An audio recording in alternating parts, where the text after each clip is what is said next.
Nací en 1989. Soy parte de una generación que vivió toda su vida en democracia. Los violentos años 70 no llegaron a mí más que como un ejercicio de memoria histórica que se convirtió en política estatal justo cuando entré en el colegio secundario. En la práctica, esta política funcionó como un proceso de destrucción de la verdad histórica con fines partidarios, ideológicos y económicos. Lejos de conocer lo que verdaderamente ocurrió en la década del 70, los alumnos del siglo XXI fuimos adoctrinados en un relato historietístico, maniqueo y reduccionista.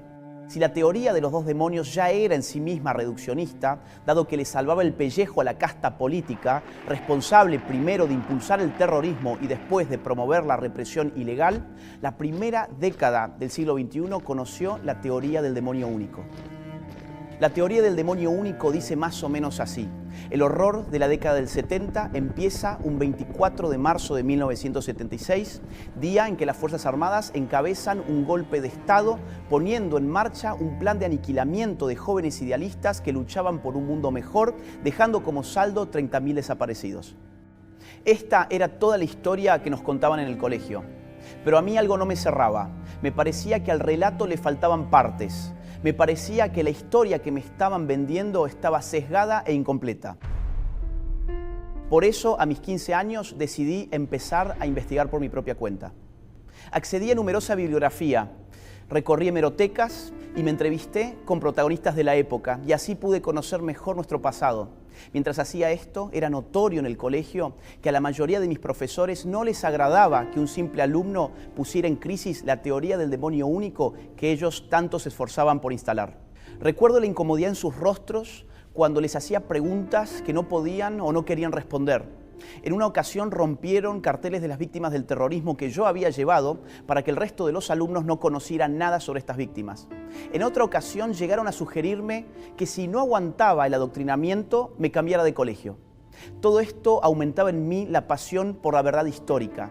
Desde entonces entendí que la historia no es solo aquello que nos cuentan, sino sobre todo lo que nos atrevemos a descubrir. En realidad, el horror de los años 70 fue parte del contexto de la Guerra Fría, en el que los Estados Unidos y la Unión Soviética, las dos superpotencias de la época, se enfrentaron de forma indirecta a través de sus respectivas áreas de influencia.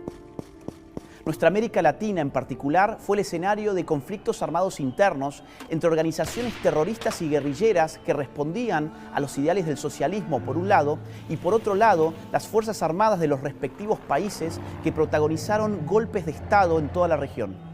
Ya desde la década de 1960, las organizaciones terroristas de izquierdas afloraron en toda la región, auspiciadas en la mayoría de los casos por la Cuba del tirano Fidel Castro. Así, en Chile operó el MIR, en Uruguay los Tupamaros, en Bolivia el ELN, en Paraguay el Movimiento 14 de Mayo, en Colombia las FARC, el ELN y el M-19, en Brasil la Acción Libertadora Nacional, en Venezuela las Fuerzas Armadas de Liberación Nacional, en Guatemala las Fuerzas Armadas Rebeldes y el Ejército Guerrillero de los Pobres, en El Salvador las Fuerzas Populares de Liberación y el Frente Farabundo Martí, en Nicaragua el Frente Sandinista, en Costa Rica el Movimiento Revolucionario del Pueblo, en Perú poco más tarde Sendero Luminoso y así sucesivamente. En lo que respecta a la Argentina, las organizaciones terroristas de mayor envergadura fueron los Montoneros y el ERP, Ejército Revolucionario del Pueblo.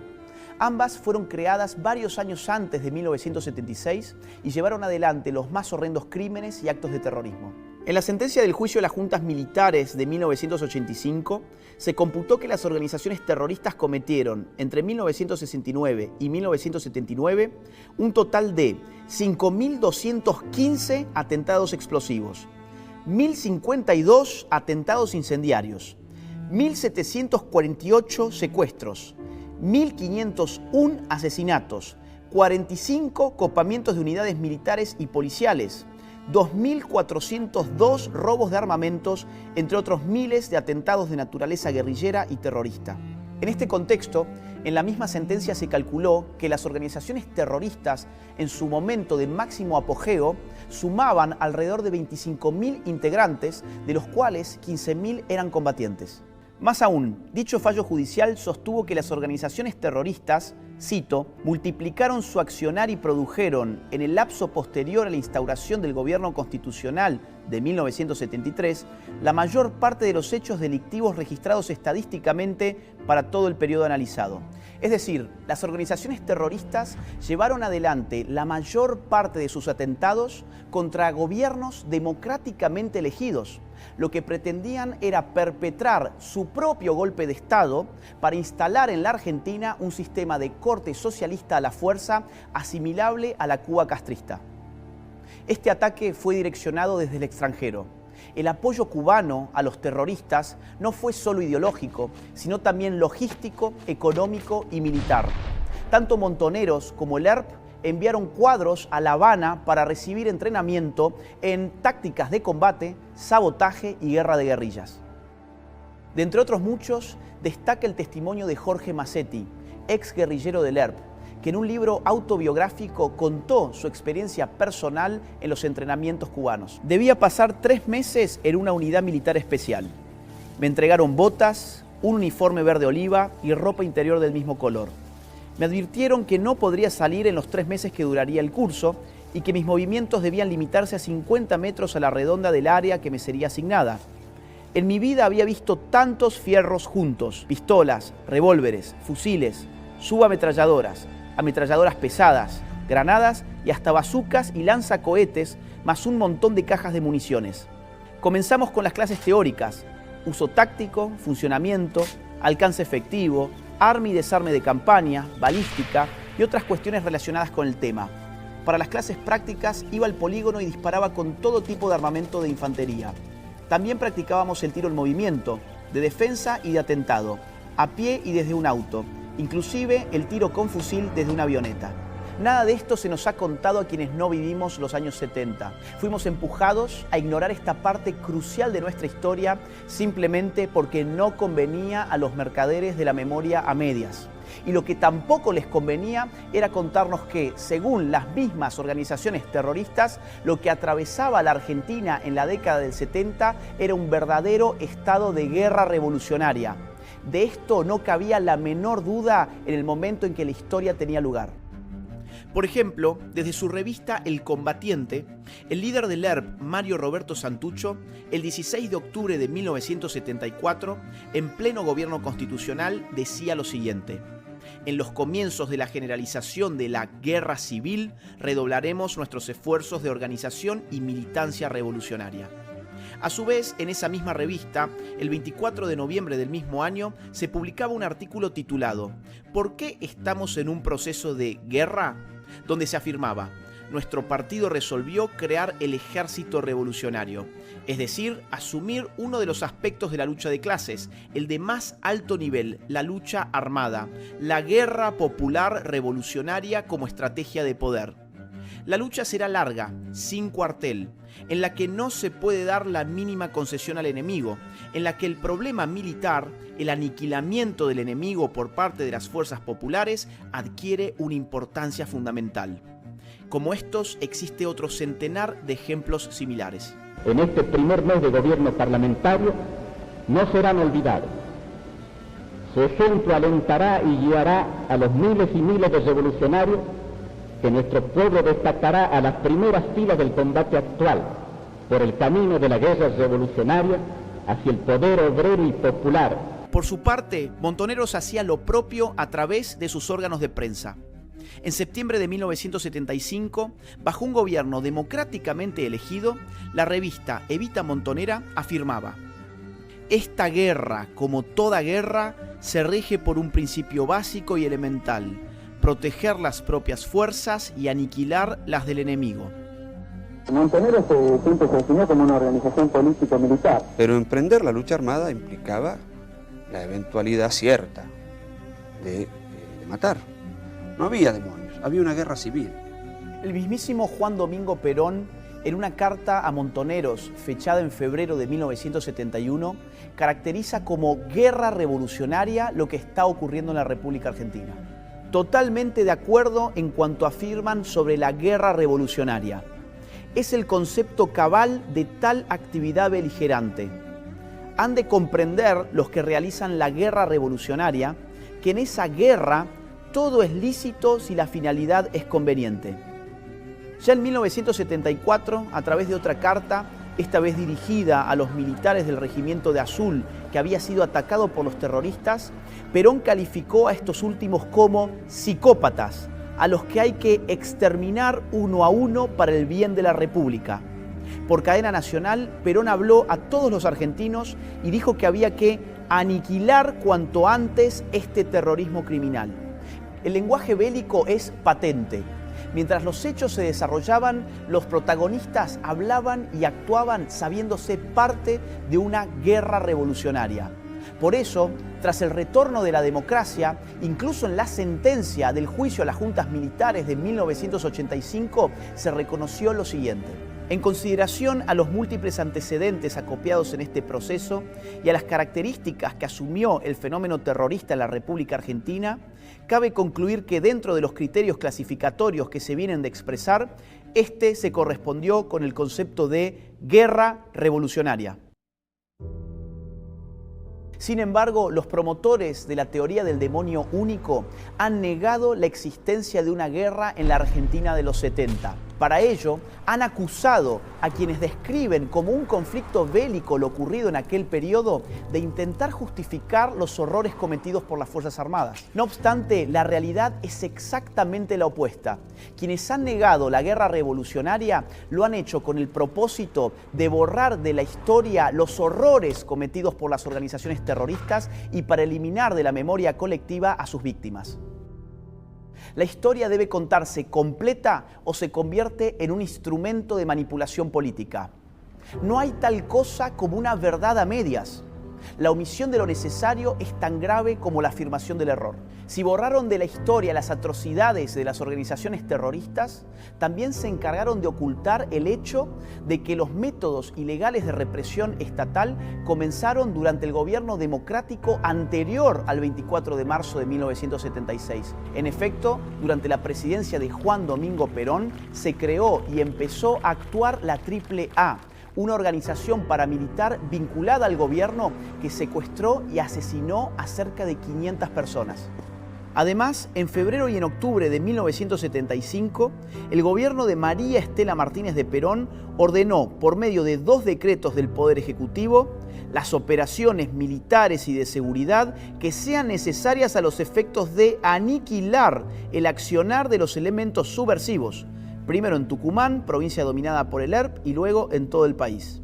Por entonces ya era frecuente que los órganos de prensa de los terroristas denunciaran métodos de represión ilegal como la técnica de la desaparición forzada de sus integrantes. Por ejemplo, en su número de marzo de 1975, la revista Evita Montonera daba cuenta de un número indeterminado de secuestrados y desaparecidos. Asimismo, las organizaciones guerrilleras le endilgaban al gobierno la responsabilidad por los asesinatos de la AAA.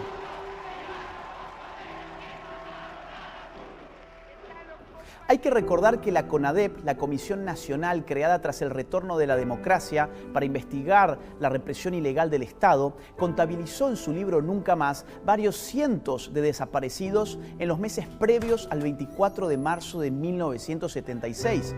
Esto llevó a sus autores a concluir que la técnica de la desaparición forzada de personas se diseñó y se implementó con anterioridad a esa fecha y que tras el golpe de Estado su implementación se intensificó. Según el anexo más actualizado del Nunca Más, hubo 1.169 desaparecidos entre 1969 y el 24 de marzo de 1976. ¿Por qué borraron de la memoria esos desaparecidos? ¿Tenían acaso menos valor por haber desaparecido antes del 24 de marzo de 1976? Más aún, ¿de quién son responsabilidad esos desaparecidos? ¿A quienes quisieron proteger? Aquellos que nos dijeron que el drama de los 70 había empezado un 24 de marzo de 1976 y que no debíamos mirar hacia atrás de esa fecha. Tras el golpe de Estado del 24 de marzo de 1976, la horrorosa represión ilegal continuó y se intensificó. Las ejecuciones, las torturas, las desapariciones fueron parte de la metodología empleada. Por intereses políticos, ideológicos y económicos, los partidarios de la teoría del demonio único decidieron no ajustarse a los números que surgían de las investigaciones realizadas desde la vuelta de la democracia, sino que se empecinaron con instalar la consigna de los 30.000 desaparecidos. ¿Pero cuál fue el origen de esta consigna? Luis Labraña, el ex guerrillero que confesó públicamente haber inventado la cifra, dijo que lo hicieron porque necesitaban inflar la cantidad de desaparecidos a los fines de conseguir mayores apoyos en Europa. Se determinó un número y alguien dijo 30.000. Fui yo. Pero el negocio del setentismo, propiamente dicho, se inauguró tras el retorno de la democracia. Solo en concepto de indemnizaciones, muchas de ellas de dudosa legitimidad, le hicieron al Estado argentino desembolsar 2.111 millones de dólares hasta el 30 de noviembre del 2015. A esto hay que sumarle los negociados de los autodenominados organismos de los derechos humanos con el Estado, que en realidad funcionaron como estructuras de poder político de los gobiernos de turno. Desde universidades de mentira hasta constructoras fraudulentas de casas que nunca se hicieron, la corrupción afloró por doquier. Estos organismos no solo fueron financiados con recursos del Estado, sino que también sirvieron como usinas de adoctrinamiento y como trampolines políticos para sus dirigentes. Mientras tanto, las víctimas del terrorismo nunca recibieron reparaciones ni reconocimiento alguno. El resultado fue un modelo de impunidad selectiva en el que algunos cobraban millones y los otros ni siquiera tenían derecho a la memoria. Regresando a la cifra de los 30.000 desaparecidos, lo cierto es que jamás surgió de ninguna investigación. En su informe publicado en 1985, la CONADEP contabilizó 8.961 desaparecidos para todo el periodo estudiado. A su vez, el último relevamiento de la Secretaría de Derechos Humanos, realizado en el año 2015 en el marco del Registro Único de Víctimas del Terrorismo de Estado, arribó a un total de 6.348 desaparecidos y 952 ejecutados a la luz pública. Sumados, dan 7.300 casos entre desaparecidos y ejecutados. Siempre me pareció inadmisible que existiendo investigaciones oficiales llevadas adelante y actualizadas bajo gobiernos democráticos, se nos hubiera impuesto una suerte de obligación moral de mentir. Vaya locura, una obligación moral de aferrarnos a la mentira cuando en realidad lo que la historia exige es la verdad. Otra vez nos dijeron que si no repetíamos ni convalidábamos el número 30.000, eso era porque pretendíamos negar los horrores de la represión ilegal.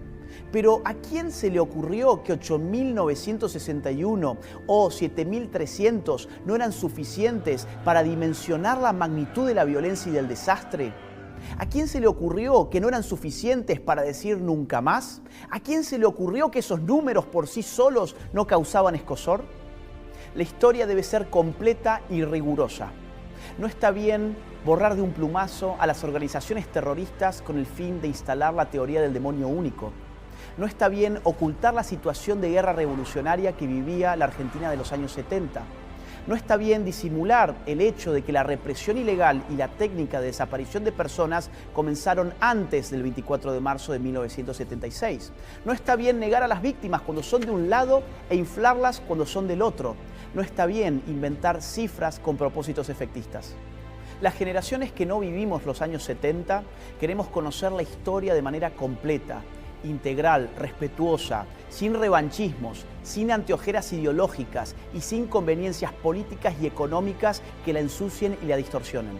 Además, queremos hacerlo en libertad. No aceptamos ninguna clase de censura. No le reconocemos validez a ningún dogma escondido tras la tiranía de la corrección política. Queremos ser libres de conocer nuestra historia. Es la única forma que existe de aprender del pasado y no repetirlo nunca más. Una sociedad que se aferra a la mentira no puede construir un futuro en libertad. Este 24 de marzo rompamos con el relato impuesto y reivindiquemos nuestro derecho a conocer la verdad completa.